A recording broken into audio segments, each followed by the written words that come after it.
안녕하세요, 김보엽입니다. 김보엽의 더 정치 네 번째 시간입니다.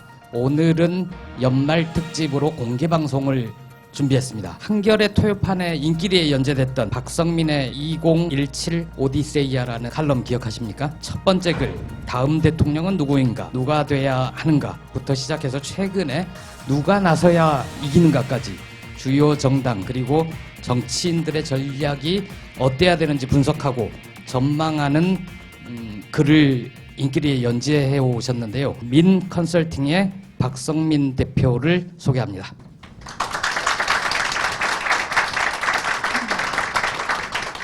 먼저 본격적인 토크를 시작하기 전에 정치 컨설팅 혹은 정치 컨설턴트라는 이름이 좀 생소하지 않으세요? 보통 컨설팅은 기업들이 구조 조정이나 아니면 기업의 경쟁력 제고 이런 차원에서 많이 하는 걸로 알고 있는데 정치도 컨설팅이 필요하다. 이런 분야에서 일하고 계십니다. 박성민 대표께 직접 정치 컨설팅, 정치 컨설턴트가 무엇이고 무슨 일을 하는지 좀 들어보고 싶은데요. 예, 반갑습니다. 되게 지금 전 이 순간이 되게 행복한데요. 제가 신문에 글을 쓰고 이런 카페에서 이런 토크쇼 같은 거 하는 거가 제 인생에 굉장히 저는 그 행복감을 줍니다. 제가 어릴 때 집에서 이제 방영하는 미국 드라마가 있었는데 아들과 딸들이라고 하는 거 혹시 기억나시는 분들이 있을지 모르겠습니다. 그 집에 아이들이 8명이에요. 그러니까 딸이 7명이고 막내가 아들인데 그 집 아빠가 미국의 무슨 조그만 도시의 신문사에 조그만 신문사의 칼럼니스트예요. 그래서 마지막에는 그분이 이렇게 칼럼 쓰는 걸로 꼭 드라마를 끝냈던 기억이 있는데 제가 그걸 보면서 되게 부러웠어요. 난 나중에 커서 신문에 이렇게 글을 좀 써보는 거가 내 평생의 소원이다. 그래서 그럼 신문 기자를 하지 그러셨어요? 칼럼니스트 딱 그거 하고 싶었어요. 제가 그래서 제가 뭐 방송도 나가고 또 책도 내고 또 정치인들 컨설팅도 하지만 저한테 제일 행복감 주는 거는 이렇게 그 일간지에다가 칼럼을 쓰는 겁니다. 그래서 그 소원을 더군다나 한겨레 신문에 꼭 한번 써보고 싶었어요. 근데 그 주말판이라고 그러면서 30매를 써서 보내라 그랬는데 30매가 힘들더라고요. 그 굉장히. 그래서 그냥 보통 일간지에 쓰는 칼럼들은 한 10매나 12매이기 때문에 컨셉만 갖고 쓸 수가 있는데 이 30매는 약간 스토리가 있어요. 내러티브가 있어야 되기 때문에 생각보다 좀 쉽지 않았습니다. 근데 어쨌든 25번을 다 쓰고 이 자리에 나와서 이렇게 그 토크쇼 하게 돼서 너무 한겨레 신문에 감사를 좀 드립니다. 제가 정치 컨설팅을 한다, 정치 컨설턴트를 한다 이렇게 하는 것은 상대적으로 제가 두 가지 그 저에 대한 호칭에 대해서 그걸 거부하기 위한 겁니다. 제가 정치 컨설턴트라고 얘기할 때는 정치 평론가로 부르지 말아주세요 이런 뜻이기도 합니다. 정치 평론가란 말을 많이 쓰는데 모르겠어요. 제가 생각하기엔 평론이라고 하는 것은 이미 만들어진 것, 이미 만들어진 거라는 건 뭐 음악이나 미술이나 문학이나 영화나 음식이나 건축이나 이런 거에 대해서 주관적으로 평하는 것. 뭐 저는 그걸 평론으로 저는 이해를 합니다. 그래서 뭐 어떤 사람이 영화에 대해서 이 영화는 진짜 오늘 밤이 가기 전에 꼭 반드시 봐라 이렇게 얘기하는 사람도 있지만 어떤 사람들은 그 돈 있으면 파스타 사 먹어라 이럴 수 있는 거 아니겠어요? 그렇게 주관적으로 하는 건데 경제 분석이나 정치 분석이나 일기예보 같은 거는 객관적으로 뭐 분석하는 거지 그렇게 주관적으로 평가하는 게 아니라고 생각을 했기 때문에 굳이 부르고 싶으면 전 정치 분석가라고 불러달라 이제 이런 뜻이 좀 담겨 있습니다. 정치 평론가라고 안 불렀으면 좋겠다는 뜻이 하나 있고요. 또 정치 컨설턴트라고 제가 스스로 호칭하는 이유는 전략가란 말이 참 남발되는데 전략가가 제가 아닙니다라고 하는 선언입니다. 전략이라고 하는 것을 제가 세우기도 하고 하지만 전략가라고 하는 거는 결정하고 책임지는 사람들한테만 붙일 수 있는 거라고 저는 생각해요. 전략을 만든다고 해서 전략가의 칭호를 부여하면 안 된다고 생각합니다. 그러니까 역사적으로 보면 뭐 플라톤이나 아리스토텔레스나 뭐 마키아벨리나 공자나 이런 사람들 다 정치 컨설턴트라고 얘기할 수 있죠. 제후들이 별로 받아들이지 않았어요. 뭐 이렇게 하는 게 어떻겠냐고 자기 나름대로 그냥 제안을 했지만 받아들인 것도 있고 뭐 받아들이지 않은 것도 있고. 역사적으로 보면 그런 면에서 전략가라고 하는 건 제갈공명 같은 사람일 겁니다. 그러니까 유비가 찾아와서 삼고초려할 때 왜 삼고초려했을까? 나이 어린 그 제갈공명이 내가 전쟁을 언제 할지, 누구를 내보낼지 모든 결정을 내가 한다. 그거에 동의하면 이 계약서 쓰고 사인하고 나 아니면 난 안 간다. 아마 그래서 이제 그 시간을 많이 끌었던 것 같은데 실제 그렇게 했죠. 제갈공명은 마지막까지도 다 자기가 결정을 했으니까. 근데 제가 정치에서 컨설턴트라고 얘기하는 건 정치인들한테 제가 선택할 수 있도록 그 전략을 드리지만 결정은 제가 하지 않습니다. 그러니까 전략가라고 부르지 말라는 뜻이기도 합니다. 제가 정치 컨설팅을 한다고 뭐 말은 이렇게 돼 있는데 솔직하게는 뭐 정치인들한테 컨설팅을 받는 거죠. 한 10% 컨설팅하고 90%는 정치인들한테 제가 컨설팅을 받고요. 그리고 우리가 정치 컨설턴트가 하는 일이 이제 캠페인에서 선거 같은 데서 승리를 위해서 돕지만 솔직히 말씀드리면 우리가 안 될 사람 되게 만들 재주가 없습니다. 최대한 있는 재주가 될 사람 안 떨어뜨리는 정도 재주. 그래서 정치 컨설턴트 최고의 자질은 줄 잘 쓰는 거다. 그런 말이 좀 있습니다. 제가 사실 방청객 입장은 아니나 좀 박상민 대표께 꼭 여쭤보고 싶은 게 있어서 개인적으로 궁금해서요. 그 한 박상민 대표님을 한 두어 번 제가 뵙거나 전화 통화는 좀 여러 번 했었는데 굉장히 미스테리맨이에요. 지금도 정치 컨설턴트가 뭐냐고 했을 때 굉장히 멋지게 이야기를 해주셨는데 보면 박상민 대표님은 본인에 대해서 영화를 1년에 200편 보고 뭐 커피를 좋아하고 이런 어떤 취향으로 이렇게 설명하시는 근사한 분이거든요. 근데 여기 오기 전에 아까 여기 대기실에서 저한테 응팔 세대냐고 물어보셨어요.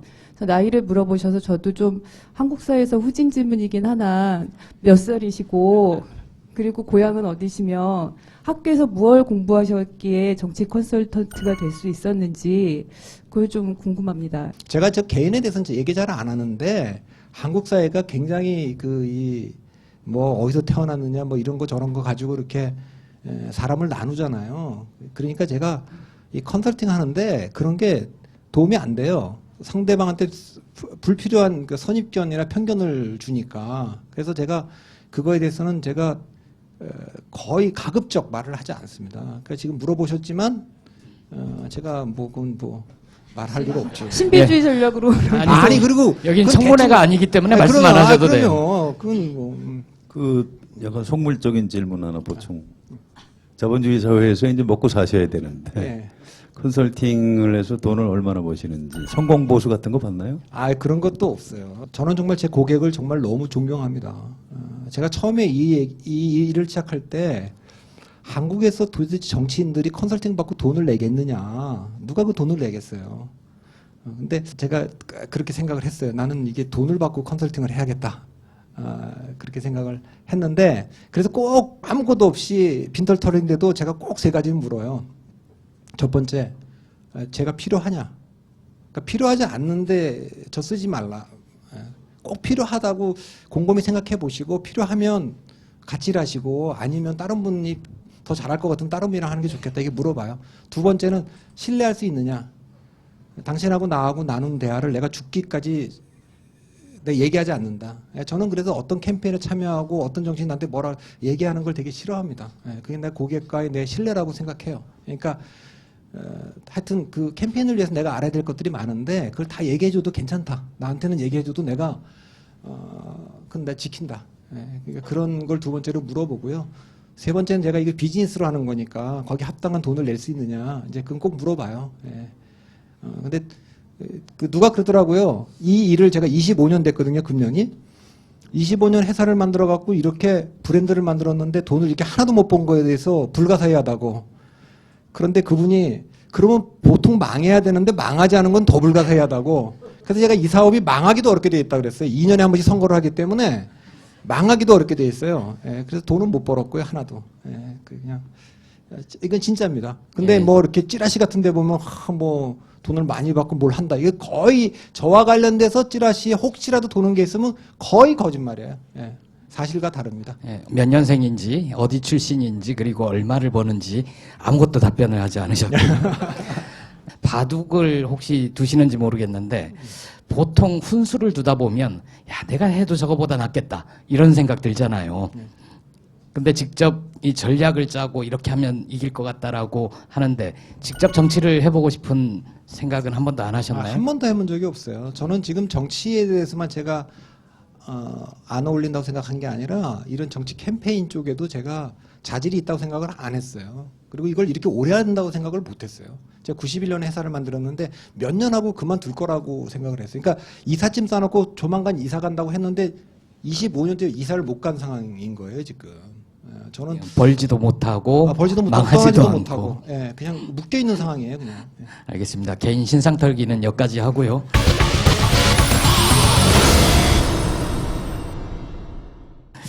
그러면 본격적으로 이제 정치 토크를 시작을 해볼 텐데요. 박 대표가 7월 초에 이런 글을 쓴 적이 있습니다. 새누리당을 향해서 3당 합당 틀을 깨고 미래지향적으로 분당하라. 이런 조언을 한 적이 있는데요. 그런데 정작 분열은 새정치민주연합에서 먼저 시작을 했죠. 새정치와 민주의 연합이 깨진 건데요. 자, 야당의 분열 어떻게 평가하십니까? 저는 한국 정치가 달라지려면 1990년에 만들어진 그때는 민자당이죠. 지금 새누리당인데 이 보수 정당이 재구성되지 않고는 재구성이라고 하는 건 거기가 분열되지 않고는 한국 정치가 한 발짝도 앞으로 나갈 수 없다 이렇게 생각을 하는 사람입니다. 그러니까 저는 야권이 어떻게 재편되고 뭐 진보 정치가 어떻게 재편되고 하는 거에 솔직히 말씀드리면 별로 관심이 없었어요.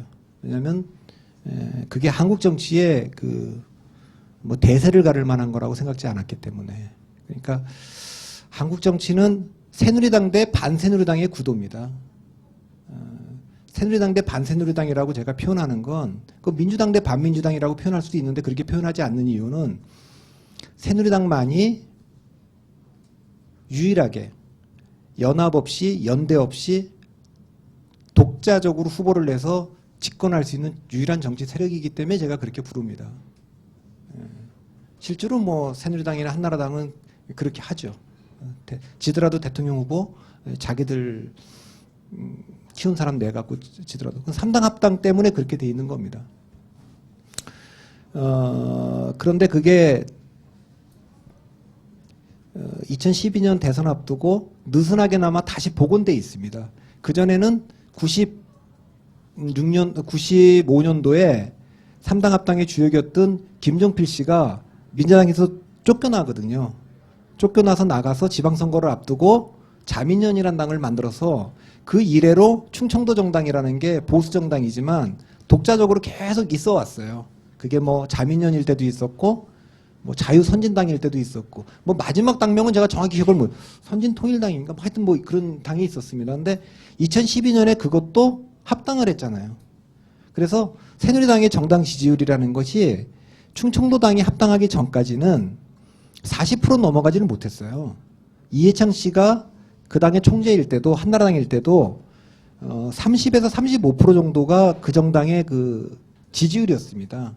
그때 DJ가 이끌던 국민의힘은 25에서 30 사이 정도를 갔거든요. 하나 5% 정도 차이가 났는데 어느 날 갑자기 한나라당이 40%에 들어가서 안 내려오는 겁니다. 두 가지 이유가 있는데 하나는 충청도가 그리 붙은 게 하나가 있고 두 번째는 나이 드신 한 60대 이상 되신 분들이 압도적으로 지금 그 새누리당을 지지하는 이 두 가지 이유 때문에 40%가 넘어갔기 때문에 이 3당 합당 구조가 깨져야 저는 한국 정치 변화가 시작된다고 해서 새누리당이 차제에 좀 거기 또 원래 민주계하고 민정계가 손잡았던 거니까 좀 갈라서는 게 어떻겠냐라고 하는 그 제가 희망을 이제 밝힌 거죠. 근데 제가 이게 미래를 전망하거나 예측하는 능력이 굉장히 떨어지는 사람입니다. 그래서 제가 예상하는 대로 되는 게 거의 없어요. 그러니까 그것도 이제 그렇게 주문했는데 잘 안 됐고 야당은 저는 지금 안철수가 탈당한다는 건 저는 상상도 못했어요. 그러니까 전 지금도 왜 안철수 의원은 탈당했을까? 또 더 이해 안 되는 건 왜 문재인 대표는 안철수 탈당을 끝까지 안 잡았을까? 그게 저 궁금한 겁니다. 저도. 그리고 야당이 이렇게 분열되면 제 눈에는 총선에서 승리하기가 쉽지 않은데 그게 약간 산수 같은 건데 왜 이걸 분열을 하고 태연하게 그냥 제 갈 길대로 가고 있는지 오히려 제가 좀 묻고 싶은 겁니다. 그러니까 저는 이 상황에 대해서 예상을 못했고 예상을 했던 최선의 그림은 뭐였냐면 비주류나 뭐 중도파들도 문재인 대표한테 책임을 지고 조금 사퇴하라, 이성사퇴하라 이런 주장들은 있었는데 제가 이렇게 쭉 조사를 해보면 지금 야권 지지층들 중에서 가장 그 두터운 지지층들이 노무현 대통령 지지하는 분들이 제일 많아요. 그래서 전국적으로 저희가 이렇게 조사를 이런 걸 하거든요. 김대중, 노무현, 이명박, 박근혜 요 순서대로 대통령 됐지 않습니까? 이렇게 불러주고 어느 대통령을 좋아하십니까? 물어보면 제일 많은 숫자가 노무현 그리고 거의 비슷하고 차이 안 나지만 박근혜 그다음에 김대중, 이명박 이렇게 나와요. 그래서 지방선거 이후에는 김대중, 노무현의 합이 이명박, 박근혜보다 높게 나옵니다. 이제 정당 지지율은 예를 들어서 새누리당이 40%고 뭐 새정치민주연합이 한 22%다 이렇게 나오지만 이렇게 투표가 진행되지는 않아요. 실제로는 그 아까 제가 말씀드린 그 대통령 그 좋아하는 사람 요게 숨겨진 민심이거든요. 요거에 따라 투표를 하기 때문에 저희가 그 조사를 꼭 물어보는데 노무현 대통령 지지가 이 수도권에서도 굉장히 강범위하게 있습니다. 그래서 문재인 대표가 불명예스럽게 퇴진하는 그림은 누가 그 다음에 뭐 비대위원장이 되든 당대표가 되든 뭐가 돼도 총선 승리가 쉽지 않을 것 같다. 이제 이게 제 생각이었고요. 첫 번째는. 그러니까 문재인 대표가 그대로 있는 게 좋겠다. 그리고 중도파나 비노가 문재인 대표를 끌어내릴 만큼의 힘이 없다. 이제 이렇게 생각을 했고요. 두 번째는 문재인 대표도 당 대표긴 하지만 자기의 혁신 프로그램을 가지고 비주류를 갖다가 쳐내면서 뭐 20%를 갖다가 뭐 선출직 평가해갖고 잘라내겠다. 뭐 이렇게 하면서 돌파하기에는 제 판단은 조금 힘이 모자라는 거 아니냐 이런 판단을 했습니다. 적어도 당내에서 그런 정도를 하려 그러면 옛날 양김 같은 분들은 빼놓더라도 이해창이나 박근혜처럼 정당의 한 70% 내지 80%를 장악한 상태여야만 그게 가능한데 제가 보기엔 문재인 대표가 지금 당에 50%도 장악을 못한 상황에서 이건 굉장히 무모한 짓을 하는 거 아니냐. 그 다음에 또 하나는 천정배 의원이 금년 4.19에 강주서구에 나가 당선됐는데 호남도 어쨌든 저 상태로 놔두고 선거를 치를 수 있을까. 그랬기 때문에 제가 생각했던 그림은 마지막에 극적으로 문재인과 안철수가 손을 잡고 무난 비대위를 만들어서 그럼 뭐 마지막까지도 그 가능성은 있었다고 봐요. 무난 비대위를 만들어서 두 사람이 오히려 그 에너지를 가지고 에너지라는 건 그 안철수 의원이 탈당하기 전날 수도권의 의원들이 다 두 사람이 비대위를 만든다면 우리 공천까지 다 위임할 테니 두 분이 알아서 해라. 이 에너지를 가지고 오히려 강력하게 혁신 드라이브를 걸었다면 저는 한번 해볼 만한 게 아니었을까 이런 생각을 했는데 결론이 좀 제가 보기엔 좀 이상하게 나 있는 것 같아요. 결국은 좀 이해할 수 없는 일이 벌어졌다는 거고 결국 두 정치인의 불신 때문에 이런 일이 벌어졌고 그걸 죄수의 딜레마를 빌어서 한번 설명을 해주신 적이 있죠. 두 패널이 송곳 같은 질문을 날려주시죠. 그 안철수 의원이 사실은 탈당하기 전에 미리 신당 창당 계획을 갖고 탈당한 건 아닌 것 같단 말이에요. 그런데 탈당을 할 때 굉장히 절망스러운 표정으로 했는데 탈당한 다음에 지지율이 막 올라가니까 본인이 좀 굉장히 좀 좋아하기도 하고요. 뭐 지금 그런 상태인 것 같은데 여론조사 수치 같은 걸 좀 내용을 들여다보면 과거에 이제 그동안 빠져있던 무당파 지지층이 이제 안철수 신당 지지를 많이 하는 것 같고요. 또 일부 그 새누리당 지지층 중에서도 이제 일부 안철수 신당 쪽을 지지한다. 이렇게 하고 있는데 이게 구체적으로 어떤 그 내년 국회의원 선거에서 정당 지지로까지 연결돼서 실체가 있는 안철수 당이 뭐 쉽게 얘기해서 교섭단체 정도 구성할 수 있을 정도까지 현실화 되겠느냐 아니면 그렇지 않겠는가 어떻게 전망하십니까? 제가 전망을 잘 못해요. 그리고 제가 예측하면 맞는 게 없어요. 그래서 그 예측을 잘 안 하는데 일단 그 지금 신당의 지지율은 잘 모르겠어요. 몇 %인지를. 그러니까 그러니까 조사에서 뭐 새누리당, 새정치민주연합 이렇게 묻다가 당명이 없으니까 안철수 신당 이렇게 얘기하면 그 이름 때문에 좀 더 나오거든요. 그러니까 이게 나중에 당명이 됐을 때 어떻게 될지는 잘 모르겠습니다. 그러니까 일반 여론조사에서 뭐 박근혜, 노무현, 안철수 이렇게 이름을 뭐 경력 앞에 불러주면 그러니까 모든 곳에 뭐 이렇게 그 안철수가 출마할 수 있는 거는 아니니까 그거는 정당 지지율은 조금 더 지켜봐야 될 것 같아요. 그러니까 그러나 이제 원내 교섭단체가 목표라면 그게 목표일 리가 없을 텐데 그보단 더 높을 텐데 원내 교섭단체가 의미 있는 거는 어쨌든 모든 결정에 참여하는 거니까요. 비례대표가 뭐 정의화 의장이 직권상정한다는 안은 지금 현 246석에다가 54석의 비례대표를 그대로 유지하는 안을 지금 직권상정하겠다고 하는 거 아닙니까? 그게 아니고 이제 뭐 그러면 이제 농촌 지역은 상당히 많이 없어지는 겁니다. 예.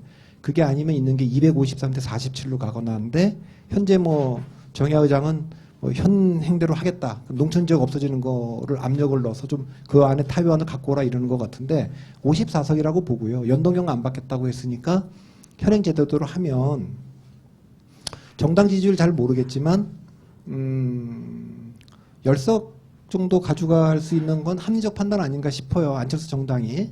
호남이 좀 이제 농촌 지역 때문에 의석수가 좀 줄긴 할 텐데 호남에 대한 딜레마가 있겠죠. 새정치하겠다고 하는데 이제 뭐 공천 탈락할 것 같은 분들 나와서 결합을 할 건지 아니면 또 새로운 인물을 할 건지 모르겠지만 거기서도 뭐 안신당이 조금 뭐 바람을 불러일으킨다면 뭐 몇 석, 뭐 10석이 되는지 안 되는지 모르겠습니다만 뭐 그분들은 좀 더 기대할 수도 있겠습니다만 대개 한 두 군데만 가지고 아까 비례대표하고 호남만 갖고도 뭐 원내 교섭단체는 뭐 근접할 것 같기는 해요. 그 다음에 지금은 통합도 없고 연대도 없다라고 선언을 해놨지만 수도권에 어쨌든 후보를 좀 이렇게 낼 거 아니겠습니까? 그러면 뭐 벌써 이제 통합은 사실상 좀 어려운 것 같지만 뭐 연대까지 후보 단일화라는 거죠. 이것까지 문을 닫을 필요는 없지 않느냐라는 게 그 내부에서도 좀 나오는 것 같으니까 후보 단일화를 좀 한다 그러면 안철수 신당도 후보를 좀 양보받을 적이 좀 있지 않겠습니까? 전 지역에서 다 양보를 하지 않을 테니까 거기서 조금이라도 얻을 수 있다면 원내 교섭단체가 목표는 아닐 것으로 보입니다만 원내 교섭단체가 의미 있는 숫자라고 하면 그거는 할 수도 있는 거 아닌가 이렇게 봅니다. 두 정치인 문재인, 안철수 두 사람에 대해서 어떻게 생각하시는지가 좀 궁금한데요. 누가 더 잠재력이 있다라고 뭐 질문하기보다는 각각의 지금 현재 상황에 대한 좀 평가를 좀 해주십시오. 어려운 질문입니다. 어려운 질문인데 이런 거 조심해야 되거든요. 그러니까 유권자라고 얘기해도 좋고 대중이라고 얘기해도 좋고 국민이라고 얘기해도 좋습니다. 그 사람들이 정치인들을 뽑을 때는 세 가지 보고 뽑거든요. 업적, 비전, 이미지거든요. 근데 업적이라고 하는 건 어느 정치인들 이름을 딱 듣는 순간 그 사람의 과거 실적입니다. 과거에 대한 평가예요. 양김 그러면 민주화에 큰 공이 있지. 뭐 노무현 그러면 지역주의를 위해 싸웠지. 뭐 이런 거 있잖아요. 이명박 그러면 뭐 청계천 했잖아. 뭐 이런 게 있잖아요. 그러면 한국 정치에서 안철수와 문재인이 딱 떠오르는 업적이 있냐 하면 그건 없죠. 그러면 이제 그 다음에 비전인데 비전은 미래에 대한 평가입니다. 내가 이 대한민국을 이렇게 바꿔보겠다고 하는 건데 이건 어음 같은 거죠. 그건 뭐 할지 안 할지 모르는 거니까. 그래서 중요한 게 이건 미래에 대한 평가입니다. 이미지입니다. 이미지. 이미지라는 건 종합적으로 그래서 현재에 대한 평가입니다. 근데 이때 이미지라고 얘기할 때 제가 강조하는 건 정치 지도자가 갖고 있어야 될 이미지가 세 가지인데 하나는 지도자의 이미지고 두 번째는 혁신의 이미지고 세 번째는 공적 이미지입니다. 이걸 다 갖고 있다면 굉장히 강력한 거예요.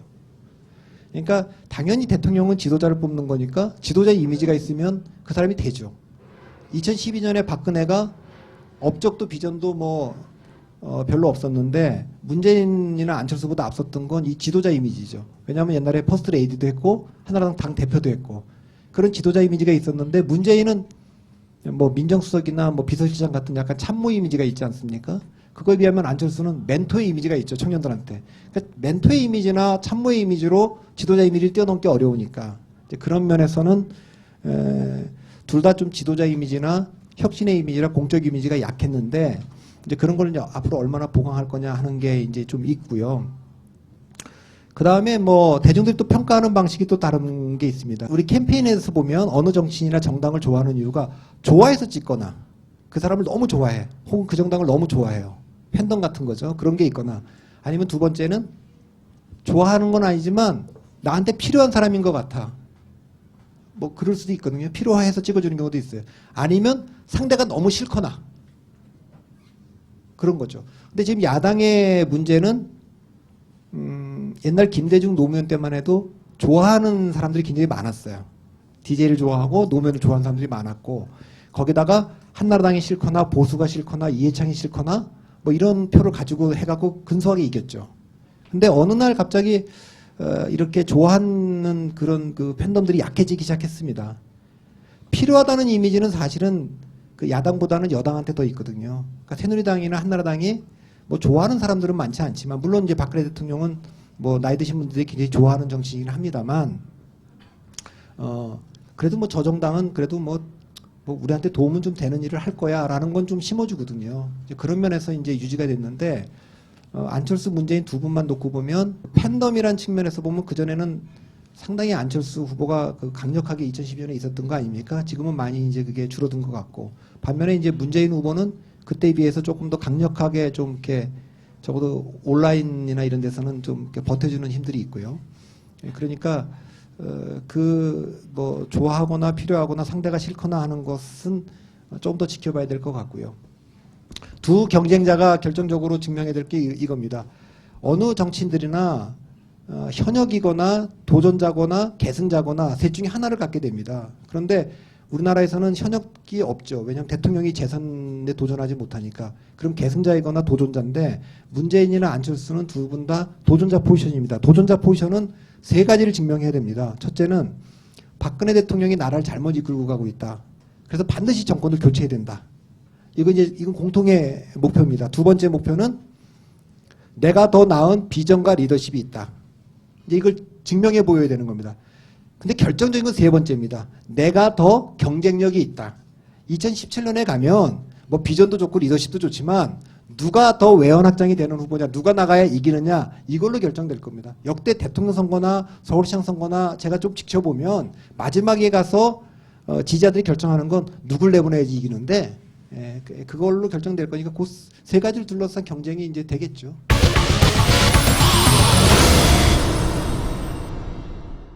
(2015년) 정치 분야 뉴스에서 빠질 수 없는 게 또 있죠. 새누리당에서 유승민 새누리당 원내대표의 사퇴입니다. 박 대표는 이에 대해서 유승민의 숙청이란 표현을 쓴 적이 있는데요. 국회법 개정안 거부권 전국에서 박근혜 대통령과 맞섰다가 이런 말을 하고 유유히 사라졌죠. 정치 생명을 걸고 대한민국은 민주공화국임을 천명한 우리 헌법 1조 1항의 지엄한 가치를 지키고 싶었다. 아직도 불편한 관계가 이어지고 있는 것 같고요. 박 대표는 이 유승민이 단기적으로는 졌지만 장기적으로 보면 개혁적 보수의 상징으로 부상했다. 이렇게 평가를 했었거든요. 자세히 좀 들어보죠. 제가 잘못 보는지는 모르지만 한국에서는 대통령이 5년 단임이기 때문에 다른 정당으로 당이 다른 정당으로 넘어가는 건 뭐 말할 것도 없이 명백히 정권 교체라고 얘기를 하죠.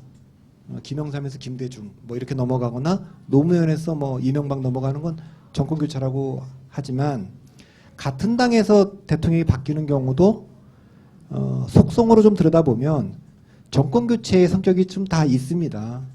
그러니까는 뭐 전두환에서 노태우도 약간 긴장과 갈등 속에 넘어갔고 노태우에서 김영삼도 굉장한 그 긴장과 갈등 속에서 넘어갔고요. 대통령은 되지 못했습니다만 김영삼과 이해창의 관계도 긴장과 갈등의 관계였습니다. 물론 이제 김대중과 노무현의 관계도 역시 그렇습니다. 뭐 역시 거기도 대통령은 못됐습니다만 노무현과 정동영의 관계도 그렇죠. 그리고 이명박과 박근혜의 관계도 좀 그렇다고 봅니다. 그러니까 정권교체 여론이 높다고 하더라도 박근혜가 이긴 거에는 그 안에는 약간 정권교체적 성격이 좀 있다고 보는 것도 좀 있어요.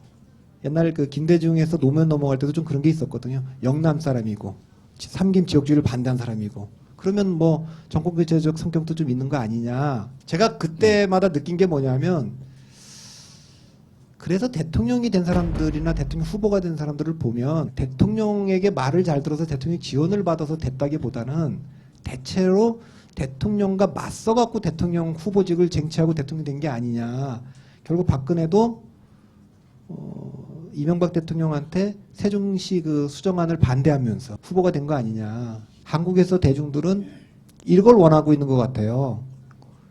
현직 대통령이 인기가 떨어질 때, 또 현직 대통령에 대해서 우리가 분노할 때 누군가 그 사람과 싸워주길 바라죠. 야당의 당대표이면 더 좋겠지만 야당이 그렇게 못할 때는 여당 내에서라도 그 역할을 하는 사람이 있으면 그건 뭐 우리 편인 것처럼 들리기도 하는 거죠.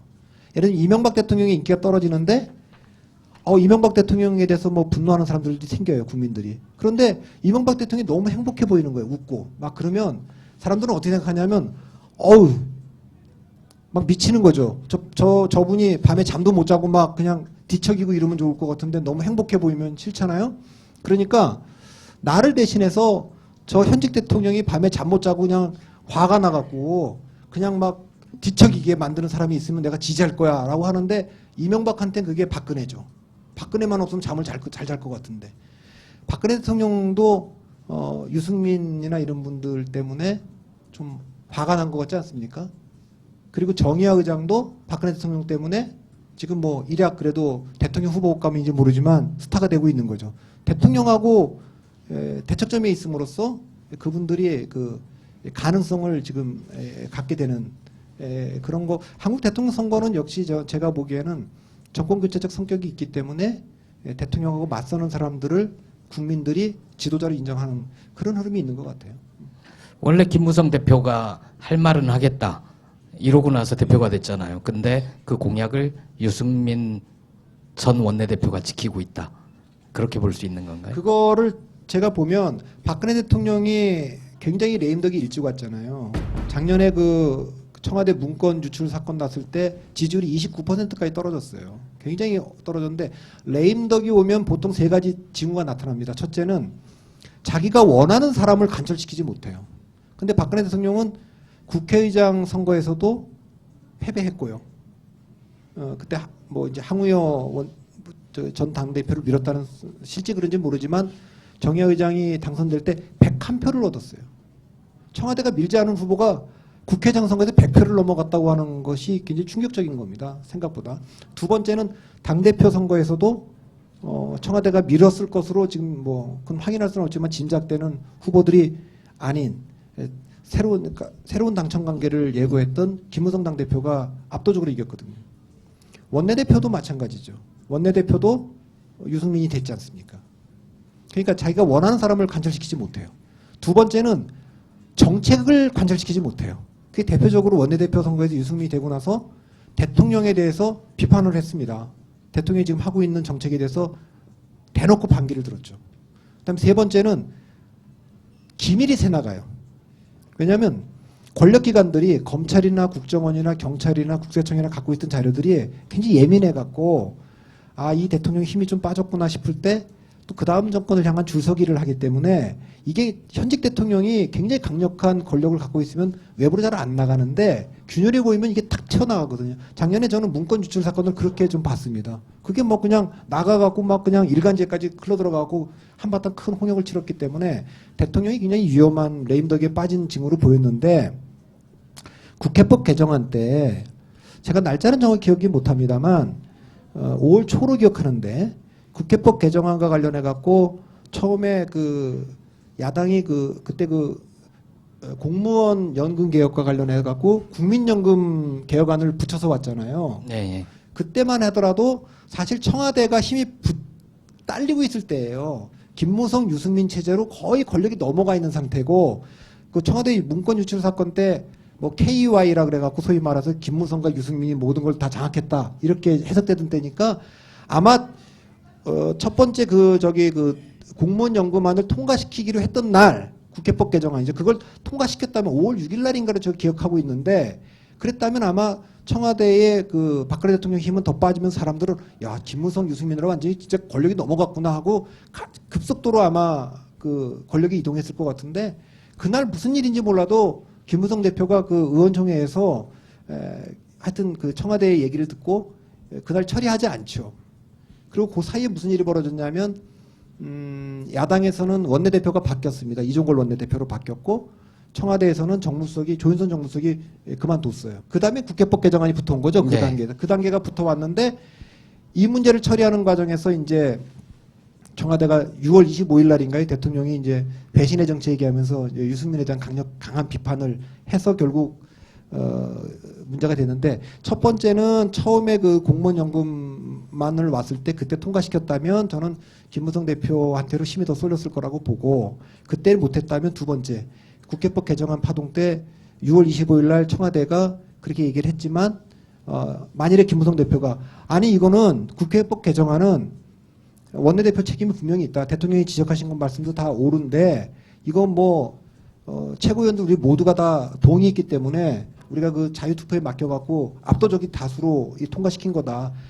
유승민 원내대표가 책임이 있다면 우리 지도부도 책임이 있기 때문에 만일 유승민 대표가 그만둬야 된다면 우리 지도부가 총사퇴하는 게 맞다. 이렇게 버텼다면 진짜 그 새로운 당청 관계가 오고 될지 모르는데 그때 이제 꺾였지 않습니까? 그러면서 이제 대통령이 다시 이제 힘을 회복했고 그 다음에 8월 달인가요? 저 북한하고 대치 국면에서 대통령이 힘을 좀 얻으면서 이제 지금까지 온 거죠. 유승민 의원 개인에 대한 평가를 여쭤보고 싶지는 않고요. 이런 게 좀 관심입니다. 그러니까 이게 정치라는 게 누가 옳으냐 이걸 가리는 게 아닌 것 같아요. 결과적으로 누가 이겼느냐 선거에서 그럼 그 이긴 사람이 선이 되고 진 사람은 이제 악처럼 되고 이게 이제 정치의 특징인데 특히 지금 새누리당에서 보면 누가 봐도 박근혜 대통령하고 유승민 뭐 아까 정의화 김무성 이런 사람들하고 당 쪽이 옳은 것 같은데 결과적으로 그쪽이 무릎을 꿇고 박근혜 대통령이 선이 되고 뭐 이제 이런 현상이 계속 반복되고 있거든요. 근데 이게 우리나라만 꼭 그런 것 같지는 않고 다른 나라에서도 미국 정치에서도 보면 증오와 배제의 정치가 승리를 하고 교과서에는 뭐 타협과 뭐 대화의 정치 이런 걸 해야 된다고 하지만 현실 정치는 그렇지 않은 것 같은데 이게 정치가 본질적으로 갖고 있는 속성인지 아니면 우리나라가 미국 정치에서 좀 잘못 배운 그 일시적인 과도기의 어떤 잘못된 이런 현상인지 어떻게 보십니까?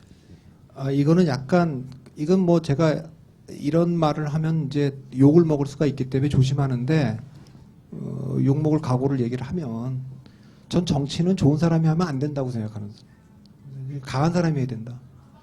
역사적으로 보면 정치가와 군인과 기업인 요 세 개의 직업은 결과로 말하는 직업이기 때문에 좋은 사람보다는 강한 사람들이 실적을 냈어요. 제가 여기서 강하다고 얘기하지만 강한 사람이라는 건 단점이 많아요. 단점이 많지만 강점도 많은 사람들이에요. 좋은 사람은 장점이 많은데 약점이 많아요. 그래서 이 좋은 분들은 뭐 교수를 하시거나 뭐 언론인을 하시거나 뭐 그 시민운동을 하시거나 뭐 이런 거에는 잘 맞을지 모르겠는데 정치에는 잘 안 맞죠. 그러니까 저는 그런 생각을 갖고 있습니다. 제가 옛날에 10년 전에 강한 것이 옳은 것을 이긴다라는 책을 썼다가 욕을 많이 먹었어요. 근데 그건 제가 한 말이 아니고 원래 빌 클린턴이 한 말인데 제목에다 다 쓸 수가 없어갖고 줄여서 썼는데 그렇게 됐어요. 빌 클린턴이 뭐라 그랬냐면 틀렸더라도 강한 것이 옳더라도 약한 것을 이기는 게 정치다라고 얘기를 했어요. 그 이라크 전쟁 때문에 그랬거든요. 2004년 미국 대통령 선거를 보면서 아니 이라크 전쟁은 부당한 전쟁인데 그 조지 부시는 굉장히 강하게 얘기를 했어요. 틀렸더라도 강하게 주장하지 않냐 확신을 가지고. 그러니까 사람들이 믿게 돼 있다는 거죠. 옛날에 요제프 게벨스가 한 말이 있죠. 그 저 히틀러의 그 참모인데 거짓말도 큰 소리로 반복하면 대중은 반드시 믿게 돼 있다. 그러니까 아무리 옳더라도 약하게 좀 확신에 차지 못해갖고 그냥 그게 긴가민가하게 얘기하는 사람보다는 확신에 차서 얘기하는 사람이 그 이기게 돼 있는 게 정치입니다. 군인들도 그렇고 기업인들도 그렇죠. 옛날에 그 플라톤이 철학자로 아시지만 플라톤은 군인이에요, 군인. 트로이 전쟁 끝나고 무슨 뭐 그다음에 뭐 쭉 뭐 페르시아 전쟁 끝나고 펠로폰네소 전쟁 지고 나서 그때 이 군인 그리고 스파르타를 자기가 이상국가로 생각했고요. 그런데 우리 플라톤의 그 예에서 잘 보이는 게 뭐냐면 동굴에 그 얘가 있잖아요. 동굴 밖에서 자기가 이 태양을 보고 진리를 깨달았는데 여기서 중요한 건 제가 그 에피소드를 듣고 딱 떠오른 거는 플라톤은 동굴 안으로 들어가는 거예요. 기환하는 거예요. 기환. 제가 2017 오디세이아라 그랬는데 오디세우스도 기환하거든요. 이게 트로이전이 끝나고 나서 기환하잖아요. 왜냐하면 마지막에 자기는 온갖 유혹이 있는데 텔레마쿠스 자기 아들이 있고 페넬로프 자기 부인이 있는 곳으로 돌아가죠. 돌아가야 된다고 생각하죠. 기환하는 거죠. 기환하는데 그런 사람이 하는 거다. 강한 사람이. 그건 돌아온다는 건 뭐냐면 여기는 진짜 뭐 인터넷 같은 데서 익명의 섬에서 완전히 발가벗겨지고 욕설이 난무하고 막 이런 판으로 돌아오는 거죠. 플라톤은 그렇게 돌아간 사람이죠. 반면에 스토아 철학으로 넘어오면 로마에 가면은 그 마르쿠스 아우렐리우스라는 로마 황제가 있는데 명상록 쓴 걸로 유명하잖아요. 황제인데 전쟁터에서 명상록 쓸 정도로 고뇌가 많은 분이에요. 저는 문재인 대표가 좀 그런 분일 것 같아요. 내가 안 한다 그랬는데 정치 안 맞는다 그랬는데 불려 나와갖고 앞으로도 못 가고 뒤로도 못 가고 지금 매일 밤에 고뇌하는 거죠. 내가 이걸 사퇴를 하고 싶기도 하고 내가 하면 뭐 이거 지금까지 해놓은 게 다 무너질 거기도 하고 내가 진짜 안철수 잡으려고 내가 이렇게 하고 싶기도 한데 이렇게 했다가 또 이쪽에서 이럴 것 같으니까 이 고뇌하는 거죠. 이러지도 저러지도 못하는 그런 게 있고 어거스틴이라고 얘기하는 그 아우스티누스라고 하는 그 교부 철학을 만든 분이 있어요. 이분은 플라톤 철학을 갖고 와서 기의했어요. 기의 신으로. 그러니까 신으로 기의해야 될 사람들은 저는 정치를 하면 안 된다고 봐요. 종교인이 되거나 교수가 되거나 학자가 되거나 언론이 되거나 뭐 판검사가 되거나 이렇게 하는 게 좋지. 그런 면에서 보면 제가 보기에는 아까 이제 그 문재인이나 안철수나 유승민 이분들에 제가 조금만 더 설명을 할게요. 사실은 지도자라는 건 뭐냐면 영웅이 돼야 되거든요. 영웅의 서사구조는 이렇거든요. 아주 그 두려운 적이 있어요. 그건 악이라고 해도 좋고 적이라고 해도 간혹 외계인이 쳐들어오는 경우라고 생각해도 돼요. 옆에 나라가 쳐들어왔을 때도 라고 생각해도 되고 어쨌든 적이 있어요. 두려운 적이 있어요. 그런데 대중들은 두렵긴 하지만 저항하지 못해요. 힘이 없어서. 그래서 누가 대신 싸워주길 바라는데 대신 우리 싸워줄 걸로 기대했던 우리의 대표인 그게 검찰이나 정치인들이나 경찰이나 공무원들은 적하고 내통하거나 아주 그냥 무능해요. 그러면 이 사람들은 새로운 어떤 영웅이 나타나주길 기다리죠. 그때 짠 하고 어디선가 누군가에 무슨 일이 생기면 나타나는 사람들이 있잖아요. 영웅 신화라는 게 다 그런 거거든요. 슈퍼맨이나 뭐 배트맨이나 다 그런 거 짠가 이게 다 똑같은 거예요. 그러니까 예를 들면 옛날에 군사정권 때 박정희 전두환이 무서운 독재가 있다. 근데 대중들은 두려워서 저항을 못해요. 그 대신 싸워줄 줄 알았던 야당은 사쿠라 야당이 됐고 언론도 어용 언론이 되고 교수들도 어용이 돼 있고. 그러니까 새로운 지도자가 나타나길 바라는데 짠 하고 김영삼 김대중이 40대 기술은 들고 일어나갖고 정권하고 싸우는 거예요. 그리고 함께 손잡고 87 6월에 독재 정권을 무너뜨려요. 그러면 그 사람들이 영웅이 되는 거예요. 그러면 그 영웅이 그 다음에는 좀 흠이 생겨도 잘 안 변해요. 따라가 주죠. 왜? 우리가 그토록 원했던 걸 해결해 준 사람이니까. 자, 문재인이든 안철수든 유승민이든 해야 될 일은 뭐냐 하면 지금 대중들이 분노를 느끼고 있는 어떤 것에 대해서 저항해서 뭘 풀어줘야 되는 거예요. 그런데 이분들이 아직까지 지도자가 아닌 것은 그런 싸움을 해본 적이 없는 거죠. 좀 더 지켜보자고 얘기하는 건 이거예요. 영웅이 세 가지 유형이 있습니다. 양김처럼 짠 하고 나타나갖고 해결한 분들도 있어요. 두 번째는 싸우다 죽어. 그게 뭐 사막의 라이온의 앤서니 킨이라든가 무슨 뭐 브레이브 하트의 무슨 뭐 스코틀랜드 독립을 위해 싸우다가 노무현 대통령도 좀 그럴 수 있어요. 장렬하게 전사하는 거지. 그래도 영웅은 되는 거예요. 내가 뜻은 못 이뤘지만 내 뒤에 오는 누군가가 이걸 이루어줄 거다. 이런 영웅도 있어요. 세 번째 유형은 뭐냐면 첫 번째 짠하고 나타났다가 아주 작살이 나요. 옛날에 치권이라는 영화 혹시 보신지 모르지만 성령이 처음에 딱 나타났다 무지하게 깨지잖아요. 그리고는 짠하고 어디 산속에 들어가갖고 수련을 막 하는 거예요. 그래갖고 다시 단련돼 갖고 나타나 갖고는 탁 악을 물리치는 이런 버전도 있어요. 예를 들면 옛날 모세라는 사람이 출애굽을 할 때 애굽에서 처음에 자기는 굉장히 나약한 지도자였는데 한 40년간 광야에 가서 단련을 받고 나서 다시 짠하고 나타나 갖고 그 출애굽을 시키지 않습니까? 그러니까 문재인도 안철수도 처음에는 착살이 난 거예요. 근데 좀 다시 한번 이제 내공을 쌓아갖고 다시 나아질 수 있는지는 좀 지켜보자는 거예요. 그러니까 그런데 유승민이든 안철수든 문재인이든 이런 정치적 시련을 겪으면서 단련되고 올라오는 거니까 좀 기대를 가져보자는 거고, 우리가 또 주문하자면 본인들이 내공이 강해지는 것보다 더 중요한 게 뭐냐면 지금 대한민국 국민들이 분노하는 지점, 대중들이 정말 절망하고 있는 지점 하나를 뭔가 돌파해주는 분이 넌 지도자가 될 거라고 저는 그렇게 보고 있습니다. 네, 여러분들은 지금 박성민 대표의 방언이 터지는 순간을 지켜보고 계십니다.